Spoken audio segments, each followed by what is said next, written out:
Экономика бүгүн өтө кооптуу абалда. Өлкөнүн социалдык экономикалык өнүгүшүнө биринчиден дүйнөдө болуп жаткан коронавирус инфекциясы менен байланыштуу анын таасири дагы чоң. Муну ачык белгилеп айтып кетишибиз керек.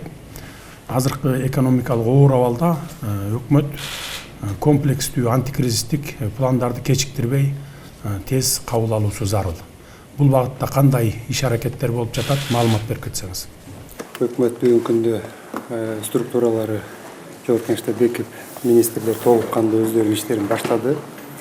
Ушул сиз кол койгон 5 жарлык боюнча биз 2 күндөн кийин жыйын өткөрүп, ушулар боюнча бир чараларды, сиз койгон тапшырмаларды бекитүү боюнча чечимдерди кабыл алабыз. Сиздин эң негизги ушул коюлган багыттардын бири бул бизнес боюнча азыр иштерди жеңилдетүү. Мен жакын күндөрдө бир токтом кабыл алам. Экспортду колдоо боюнча биз канткенде ушу ишкерлердин экспорт потенциалын көтөрө алабыз деген. Жалпы жөнүнөн экономикалык бардык тармактар боюнча азыр бир сыйра анализ өткөрөбүз. Кудай буюрса жакын күндөрдө чечимдерди алганга даярбыз.